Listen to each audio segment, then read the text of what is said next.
యెషయా గ్రంథము 66వ అధ్యాయము. యెషయా గ్రంథం 66వ అధ్యాయము 2వ వచనం. యెషయా 66 2వ వచనం. అవన్నీ నా హస్తకృత్యములు, అవి నా వలన కలిగినవని యెహోవా సెలవిస్తున్నాడు. ఎవడు దీనుడై నలిగిన హృదయం గలవాడై నా మాట విని వణుకుచుండును, వానినే నేను దృష్టించుచున్నాను. దేవుడే సమస్తాన్ని కలుగజేశాడు. దేవుని మూలంగానే సమస్తము కలిగాయి. ఆయన లేకుండా ఏది కూడా కలగలేదు. కాబట్టి ప్రకటన గ్రంథంలో మనం చూస్తాం, ప్రపంచములు ఆయన ద్వారా, ఆయన మూలముగా కలిగినట్లుగా వాక్యం రాయబడ్డది. కాబట్టి దేవుడు లేని ఈ లోకంలో ఏది కూడా లేదు. ఆయన ద్వారా, ఆయన మూలంగా మనం కలిగి ఉన్నటువంటి యెహోవా దేవుని వలన సమస్తము కలిగాయి. కలగజేసిందే ఆయన. ఆయన నోటి మాట ద్వారా సమస్తము కలగజేసినటువంటి దేవుడు. కాబట్టి రెండవ భాగంగా మనము ఈ ఉదయకాలము ప్రార్థన కొరకై కొన్ని తలంపులు చూస్తాం. ఎవడు దీనుడై నలిగిన హృదయం గలవాడై నా మాట విని వణుకుచుండును, వానినే నేను దృష్టించుచున్నాను. కాబట్టి దీనులం కావడం దేవునికి ఇష్టం. కాబట్టి తన పిల్లల్ని దీనులుగా చేయడం తన ఉద్దేశం. కాబట్టి ఎందుకంటే దీనులైతేనే ప్రేమిస్తాం. దీనులం కాకపోతే, వ్యతిరేకంగా గర్వము, అహంకారం ఉంటే ప్రేమించలేము, పరిచర్య చేయలేము, లేకపోతే ఇష్టానుసారంగా జీవించే అవకాశాలు ఉంటాయి. కాబట్టి ఇక్కడ దేవుని వాక్యం స్పష్టంగా చెప్తుంది, దీనత్వం అవసరం. ఎవరు దీనులైతారో,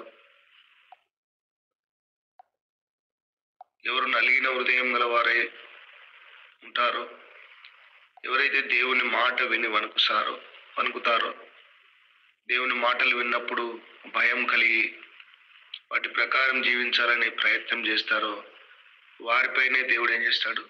తన దృష్టి నిలుపుతాడు. వానినే నేను దృష్టిస్తున్నాను. కాబట్టి దేవుడు మన మీద దృష్టి నిలపాలంటే ఇవన్నీ మనం కలిగి ఉండాలి. ఏంటి కలిగి ఉండాలి? దీనత్వం కలిగి ఉండాలి, నలిగిన హృదయం కలిగి ఉండాలి,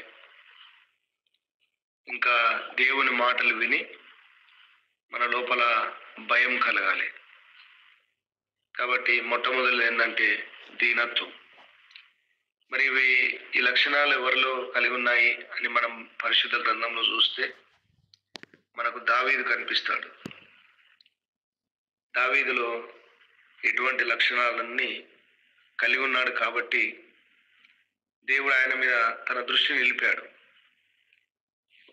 కొన్ని మాటలు చూద్దామమ్మా. 2వ సమూయేలు గ్రంథం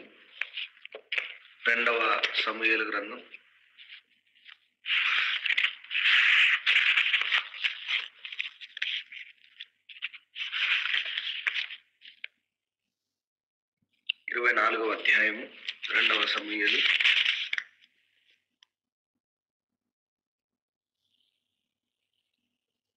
మొదటి వచనం చూస్తే అర్థమవుతుంది. దేవుడు తన దీనత్వాన్ని ఎలా చూస్తున్నాడు చూడండి.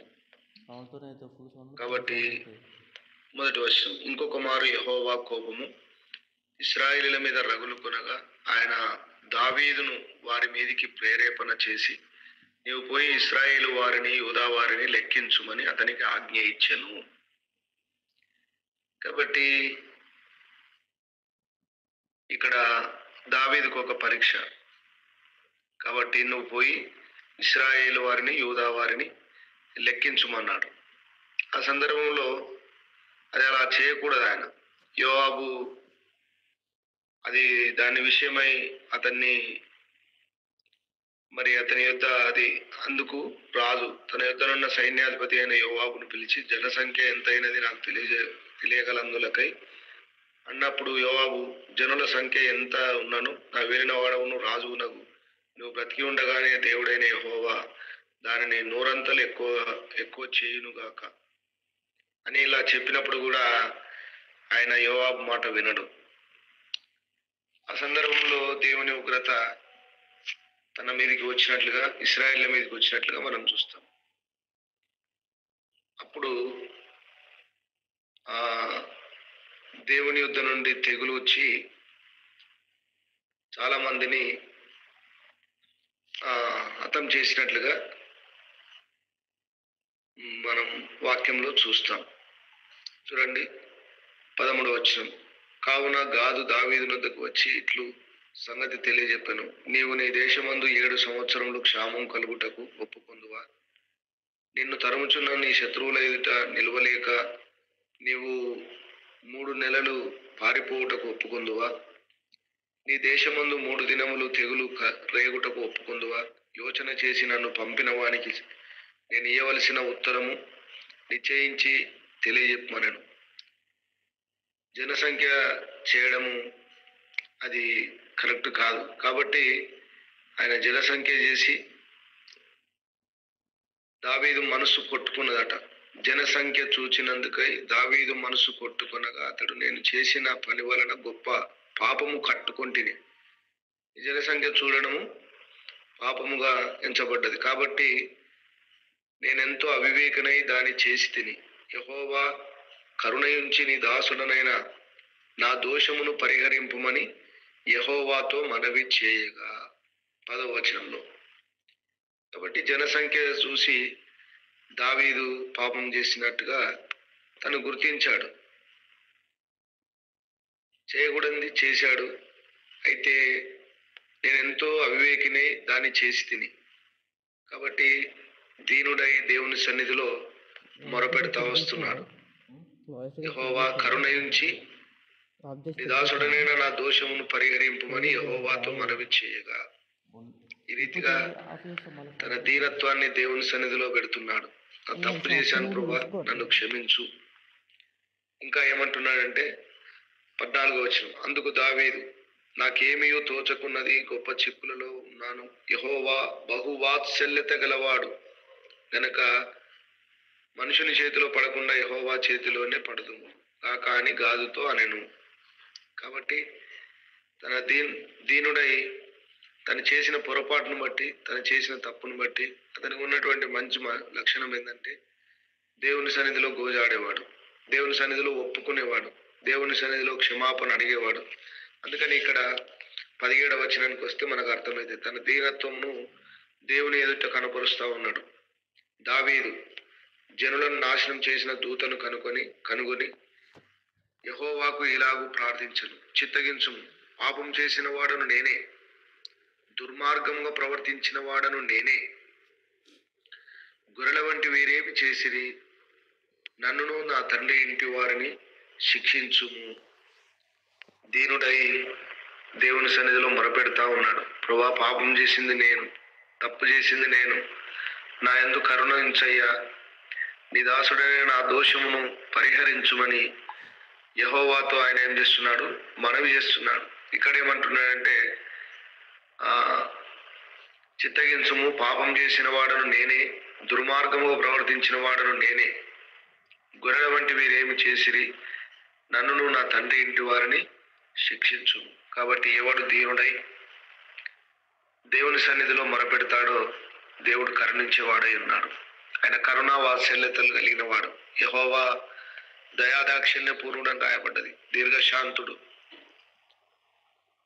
కృపా సమృద్ధి కలిగిన వాడు, ఎల్లప్పుడూ ఆయన వాద్యమాడువాడు కాడు, నిత్యము కోపించేవాడు కాడు. కాబట్టి మనము దీనత్వం కలిగి దేవుని సన్నిధిలో మొరపెట్టడము, ఎందుకంటే స్వభావరీత్యా పాపం చేసే స్వభావం, వారితో కలిసి మనం అందరం శరీరం యొక్కయు మనసు యొక్కయు కోరికలను నెరవేర్చుకొనొచ్చు మునుపు ప్రవర్తించుతూ వచ్చిన కడమ వారి వలనే స్వభావ సిద్ధముగా, అంటే స్వభావం చెడ్డది. కాబట్టి ఏదో సందర్భంలో మనము పొరపాట్లు చేస్తూ ఉంటాం, తప్పులు చేస్తూ ఉంటాం. కానీ దేవుడు కరుణా వాత్సల్యత కలిగినవాడు, ఆయన దీర్ఘశాంతం కలిగిన వాడు. నిత్యము కోపిస్తే, ఎల్లప్పుడూ వాద్యమాడితే ఎవరం కూడా బ్రతకలేము.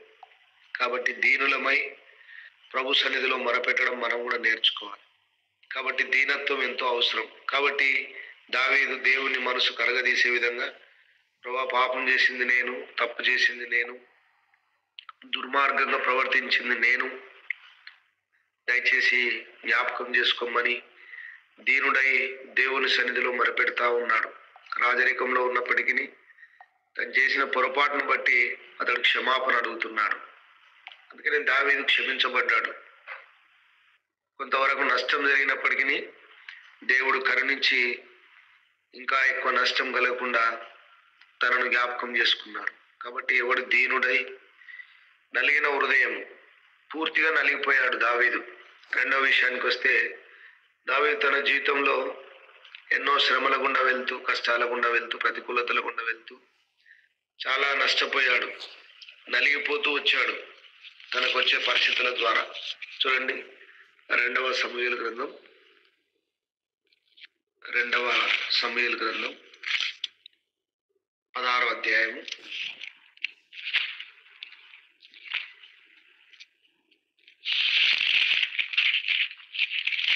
ఎంతవరకు ఆయన నలిగిపోతూ వచ్చాడంటే చూడండి, తన మాటల్లో మనకు అర్థమవుతుంది. 2వ సమూయేలు గ్రంథం 16వ అధ్యాయము 10-11 వచనాలు చదువుతాం. చూడండి. అందుకు రాజు, సేరూయా కుమారులారా, మీకును నాకును ఏమి పొందు? వానిని శపింపనీయుడు. దావీదును శపింపుమని యెహోవా వానికి సెలవీయగా, నువ్వు ఇలాగున నిందుకు చేయుచున్నావని ఆక్షేపణ చేయగలవాడెవడని చెప్పి అభిషేక్తోనూ తన సేవకులందరితోనూ పలికినదేమనగా, నా కడుపున పుట్టిన నా కుమారుడే నా ప్రాణము తీయ చూచుండగా ఈ బెన్యామీనీయుడు ఈ ప్రకారం చేయుట ఏమి ఆశ్చర్యం? వాని జోలి మానుడి. యెహోవా వానికి సెలవిచ్చి ఉన్నాడు గనుక వానిని శపింపనీయుడి. చూసారా, పూర్తిగా నలిగిపోయి ఉన్నాడు. అందుకనే నలిగిన హృదయం గలవాడై ఎవరైతే ఉంటారో దేవుడు వారిని జ్ఞాపకం చేసుకుంటాడు, వారి మీద తన దృష్టి నిలుపుతాడు. అందుకనే ఒక వ్యక్తి తన ముందు నిలబడే కెపాసిటీ కూడా లేదు, నిలబడేటువంటి అర్హత కూడా లేనటువంటి షిమి దావీదును ఏం చేస్తున్నాడంటే, తనకున్నటువంటి ప్రతికూల పరిస్థితుల్లో వాడు ఏం చేస్తున్నాడంటే దావీదుని శపిస్తా ఉన్నాడు, రాళ్లతో కొడుతా ఉన్నాడు. అటువంటి సందర్భంలో పూర్తిగా నలిగిపోయి ఉన్నాడు ఆయన. ఎందుకంటే తన కడుపున పుట్టే కుమారుడే తనను తరుముతా ఉన్నాడు. అందుకని అది ఆయన మాట్లాడుతూ ఉన్నాడు, నా కడుపున పుట్టిన కుమారుడే. తనకున్న చేతి కింద ఉన్నటువంటి వ్యక్తులు అభిషేక్, వాళ్ళకు ఉగ్రత అంటే కోపం వచ్చేసింది. ఈ చచ్చిన కుక్క మా ఏలిన వాడవును రాజువునకు నిన్ను శపింపనేలా అని వాళ్లకు ఉద్రేకం వచ్చి ఆ షిమికి ఏదైనా హాని చేయాలని సెలవు ఇమ్మని అడిగినప్పుడు దావీదు అప్పటికే నలిగిపోయి ఉన్నాడు. పరిస్థితులన్నిటి ద్వారా ఎన్నో మార్లు సౌలు కూడా తరుముతూ వచ్చాడు. తన జీవితంలో అందరూ ఆయనకు వ్యతిరేకం అయిపోయారు. తన చేత మేలు పొందిన వాళ్ళు కూడా ఆయనకు ఎదురు తిరిగారు. తన కన్న తల్లిదండ్రులు కానీ, తన తోబుట్టువులు కానీ, చాలామంది, దాదాపు ఇంచుమించు 400 మంది అప్పులు చేసుకున్న వాళ్ళు, అసమాధానంగా ఉన్నోళ్ళు, ఇబ్బంది గల వాళ్ళు తన ఎద్దుకు వచ్చినప్పుడు ఆయన ఆపదలో ఉంటూ కూడా వాళ్ళకు అధిపతి అయ్యిండు. అటువంటి సందర్భంలో ప్రతికూలత వచ్చింది. ఒక సందర్భంలో మేలు పొందారు, సమాధానం కలిగింది, వాళ్ళ అప్పులు తీర్చబడ్డాయి, దావీదు వారికి మేలు చేశాడు. ప్రతికూల పరిస్థితుల్లో అందరూ ఎదురు తిరిగారు. పరిస్థితులన్నీ ఆయన ఏం చేశాయంటే ఆయన హృదయాన్ని నలగొట్టే విధంగా ఆ పరిస్థితులన్నీ మార్చబడ్డాయి. కాబట్టి తన జీవితంలో నలిగిపోయి ఉన్నాడు ఆయన. అందుకని ఏమంటున్నాడంటే, మీకు నాకు ఏమి పొందు? దయచేసి వాడిని శపించనీయండి. వాడు దావీదు ముందట దేనికి కూడా పని చేయకపోయినప్పటికీ అయినా శపిస్తూ వచ్చాడు. కానీ దావీదు మాత్రము వాడిని చంపడానికి అవకాశం ఇవ్వలే, వాని మీద పడడానికి తన సేవకులకు అవకాశం ఇవ్వలే. పూర్తిగా దావీదు నలిగిపోయి ఉన్నాడు. అనుమతించింది దేవుడు. కాబట్టి దేవునికే నా వాద్యం అప్పగిస్తానని చెప్పి ఆయన పూర్తిగా నలిగిపోయి ఉండి వాళ్ళను అతని మీదకి యుద్ధానికి వాడిని చంపడానికి ఆయన అవకాశం ఇవ్వలే. అందుకని ఆయన మాట్లాడుతూ ఉన్నాడు. ఏమనంటే, అభిషేక్తోనూ తన సేవకులందరితో పలికినదేమనగా, నా కడుపున పుట్టిన నా కుమారుడే, నా ప్రాణం తీయచూచుండగా ఈ బెన్యామీయుడు ఈ ప్రకారం చేయుట ఏమి ఆశ్చర్యము, వాని జోలి మానుడు. యెహోవా వానికి సెలవిచ్చి ఉన్నాడు. యెహోవా వానికి ఏం చేశాడు? సెలవిచ్చాడు. కాబట్టి నన్ను నలగొడుతుంది, నన్ను విరగొడుతుంది, నన్ను గుణపరుస్తుంది దేవుడే అనే గ్రహింపులో దావీదు ఉన్నాడు. కాబట్టి రాజు అయినప్పటికీ ఆయన రాజరికను ఉపయోగించలేదు, ఆజ్ఞ చేయలేదు. కాబట్టి ఈ రీతిగా నాకు అనుమతించే పరిస్థితులన్నీ దేవుని వల్లనే కలుగుతున్నాయి. అందరూ విడిచిపెట్టారు, అందరూ దూరం అయిపోయారు. మేలు చేసిన వాళ్ళు కూడా నాకు కీడు చేయదలుస్తున్నారు, రాళ్ళు పెట్టి కొట్టి చంపడానికి ప్రయత్నం చేస్తున్నారు. ఈ అన్ని సందర్భాలన్నీ నేను నలిగిన హృదయం గలవాడని, నా ప్రభువును సేవించడానికే అని అతడు ఆ గ్రహింపు కలిగి ఉన్నాడు. అందుకని దేవుని వాక్యంలో నలిగిన హృదయం గల వారిని దేవుడు ఏం చేస్తాడట? లక్ష్య పెడతాడు. అందుకని ఎవడు దీనత్వమును కనుపరుస్తూ వచ్చాడు. అక్కడ నా వల్ల పాపం జరిగింది ప్రభువా, క్షమాపణ కరుణించి నాపై కరుణ ఉంచమని అడుగుతూ వచ్చాడు. ఇక్కడ చూస్తే అతడు పూర్తిగా నలిగిపోయి ఉన్నాడు. అందుకని మరి ఎన్ని రీతులుగా శపించబడ్డప్పటికీ ఆయన మాత్రం చెల్లించకుండా ఉన్నాడు. అందుకని దేవుని మాట విన్నప్పుడు వణుకు కలిగి ఉన్నాడు. మూడవదిగా చూస్తే నలిగిపోయి ఉన్నాడు, పూర్తిగా నలిగిన హృదయం గలవాడై ఉన్నాడు. ఇక్కడ చూడండి 12వ అధ్యాయము 2వ సమూయేలు గ్రంథం 3వ మాట చూస్తే, దేవుని మాటలు విని ఎవడైతే వణుకుతాడో వాణ్ణి దేవుడు దృష్టిస్తాడట. ఈ 3 లక్షణాలు మనకి ఇక్కడ కనిపిస్తా ఉన్నాయి. కాబట్టి 12వ అధ్యాయము 7వ వచనం, నాతాను దావీదును చూచి, ఆ మనుషుడవు నీవే, ఇశ్రాయేలు దేవుడైన యెహోవా సెలవిచ్చినదేమనగా, ఇశ్రాయేలు మీద నేను నిన్ను రాజుగా పట్టాభిషేకం చేసి సౌలు చేతిలో నుండి నిన్ను విడిపించి నీ యజమానుని నగరిని నీకు అనుగ్రహించి నీ యజమానుని స్త్రీలన్నీ కవిట చేర్చి ఇశ్రాయేలు వారిని యూదా వారిని నీకు అప్పగించి ఇది చాలదని నీవు అనుకుని నేడలా నేను మరీ ఎక్కువగా నీకు ఇచ్చి ఉందును. నీవు యెహోవా మాటను తృణీకరించి అతని దృష్టికి చెడుతనం చేసివేమి, ఇత్తీయుడకు ఊరియాను కత్తి చేత చంపించి అతని భార్యను నీకు భార్య అయినట్లుగా నీవు పట్టుకొని ఉన్నావు. అమ్మోనీల చేత నీవు అతని చంపించితివి కదా.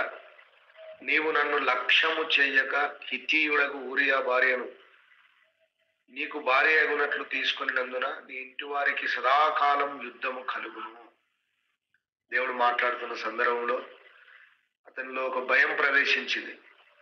దేవుని మాటలు చాలా కఠినంగా ఉన్నాయి. యెహోవా మాటలు బండను బద్దలు చేసే సుత్తె వంటిది, కాల్చేటువంటి అగ్ని వంటిది అని మనకు వాక్యం సెలవిస్తుంది. ఎట్టి వ్యక్తినైనా వణుకు పుట్టించేది దేవుని వాక్యం. దేవుని వాక్యం ద్వారా విశ్వాసికి భయం కలుగుతుంది. సరైన గ్రహింపు కలిగినటువంటి వ్యక్తి మరి దీనుడై నలిగిన హృదయం గలవాడై దేవునిపై లక్ష్యం ఉంచినటువంటి వ్యక్తిలో దేవుని వాక్యం పనిచేస్తుంది. కాబట్టి నా మాటలు విని వణుకుచుండును వారినే దృష్టి. ఇక్కడ దేవుని మాటలు వినిపిస్తున్న సందర్భంలో అతనిలో భయం ప్రవేశించింది. మాటలు విని వణుకుతా ఉన్నాడు. అందుకనే ఇంకా ఏ రీతిగా మాట్లాడుతున్నారు చూడండి. దేవుని మాటలు ఖచ్చితంగా ఉంటాయి, అవి పక్షపాతం చూపవు. అందుకనే నీ ఇంటి వారికి సదాకాలం యుద్ధం కలుగును. నా మాట ఆలకింపుము. యెహోవానగు నేను సెలవిచ్చినదేమనగా, నీ ఇంటి వారి మూలముననే నేను నీకు అపాయం పుట్టింతును. నీవు చూస్తుండగా నేను నీ భార్యలను తీసి నీ చేరువవానికి అప్పగించెదను. పగటియందు వాడు వారితో శయనించును. నీవు ఈ కార్యము రహస్యముగా చేసితివి గాని ఇశ్రాయేలు అందరూ చూస్తుండగా పగటి అందే నేను చెప్పిన దానిని చేయుదును అనెను. ఈ మాటలన్నీ విన్నప్పుడు దావీదులో వణుకు పుట్టింది, భయం ప్రవేశించింది. అందుకని అతడు తన తప్పు ఒప్పుకున్నాడు, క్షమాపణ అడిగాడు. దీనుడై నలిగిన హృదయం గలవాడై ప్రభు పాదముల మీద పడ్డాడు.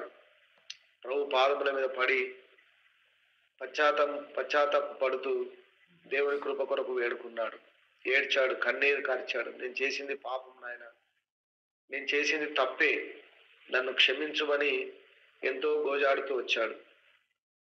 కాబట్టి ఆ మాటలన్నీ అతనిలో భయాన్ని పుట్టించాయి, వణుకును పుట్టించాయి.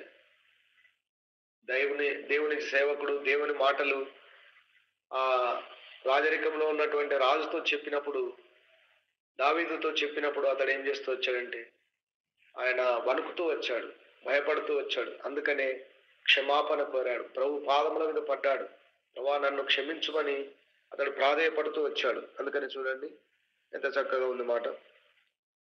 13వ వచనం, నేను పాపము చేసి తినని దావీదు నాతానుతో అనగా, నేను పాపం చేశాను, ఒప్పుకున్నాడు తన పాపాన్ని. అతిక్రమం దాచిపెట్టువాడు వర్ధిల్లడు గాని వాటిని ఒప్పుకొని విడిచిపెట్టువాడు కనికరం పొందునని వాక్యం సెలవిస్తుంది. కాబట్టి ఇక్కడ మనం చూస్తే అర్థమవుతుంది, ఎప్పుడైతే దేవుని మాటలు అతనికి వణుకును పుట్టించాయో, భయాన్ని పుట్టించాయో, ఆ దినము నుండి తన జీవిత దినాలన్నిట్లో కూడా అతడు తప్పు చేయలేదట. మాటలు అంతగా పనిచేశాయి. నిజంగా ఒక ఆత్మీయ జీవితంలో దేవుని మాటలకు ఎప్పుడైతే వణుకుతాడో, ఎప్పుడైతే భయపడతాడో, తీర్మానం కలిగి తన జీవిత దినాల్లో తప్పు కూడా చేయలే, పాపం కూడా చేయలే. ఎందుకంటే దేవుని మాటలు అగ్ని వంటివి, సుత్తె వంటివి. అవి బండను బద్దలు చేసి సుత్తె వంటివి, అవి కాల్చేటువంటివి. కాబట్టి అవి పవిత్రపరిచేటువంటివి, అవి శుద్ధి చేసేటువంటివి. కాబట్టి ఆ మాటలకు లోబడతాడు, మరలా పాపం చేయకుండా తను తాను జాగ్రత్తగా చూసుకుంటాడు. కాబట్టి ఎందుకంటే అవి వణుకు పుట్టించేట్టుగా, మరి భయాన్ని పుట్టించేట్టుగా దేవుని మాటలు ఉంటాయి. చూడండి రాజుల గ్రంథం, ఇక్కడ చూస్తే మనకు అర్థమైంది దావీదు చేసినటువంటి మంచి పని ఏంటంటే దేవుని దగ్గర తీర్మానం చేసుకున్నాడు, నేను పాపం చేస్తున్నాయ్యా, నన్ను క్షమించు, నన్ను ఈ ఒక్క మారు క్షమించుమని తను చేసిన పొరపాటును బట్టి అతడు క్షమాపణ అడుగుతూ వచ్చాడు. అందుకని చూడండి 15వ అధ్యాయము 4వ వచనం, మొదటి రాజుల గ్రంథం 15వ అధ్యాయం 4వ వచనం, దావీదు హిత్తీయుడైన ఊరియా సంగతి యందు తప్ప తన జీవిత దినములన్నీయు యెహోవా దృష్టికి యథార్థముగా నడుచుకొనుచు యెహోవా తనకిచ్చిన ఆజ్ఞలలో దేని విషయమందును తప్పిపోకుండెను గనక. కాబట్టి ఎప్పుడైతే దేవుని మాటకు లోబడ్డాడో, పశ్చాత్తాపడ్డాడో, ప్రభు క్షమాపణ, నువ్వు చావకుండానట్లు నీ పాపమును దేవుడు పరిహరించాడని దేవసేవకుడు ఎప్పుడైతే చెప్పాడో అప్పుడు మంచి తీర్మానం చేసుకున్నాడు, ఒక తీర్మానానికి వచ్చాడు. దేవుని వాక్యము, దేవుడు భయంకరుడు, జీవం గల దేవుని చేతిలో పడుట భయంకరం. చాలా మంది వాత వేయబడిన మనస్సాక్షి వారు ఎన్ని వాక్యాలు విన్నా వాళ్ళు ఏం చేస్తారు, దిద్దుకోరు. కానీ దావీదు దిద్దుకున్నాడు. దేవుని మాటల తనలో వణుకును పుట్టించిన సందర్భంలో క్షమాపణ కోరాడు, ఒక మంచి తీర్మానం చేసుకున్నాడు. ఊరియా సంగతి యందు తప్ప తన జీవిత దినాలు బ్రతికినంత కాలం అతడు ఏం చేయలేదట, జీవిత దినములను యెహోవా దృష్టికి యథార్థముగా నడుచుకొనుచు యెహోవా తనకిచ్చిన ఆజ్ఞల్లో దేని విషయంలో కూడా ఆయన ఏం చేయలే, తప్పిపోలే.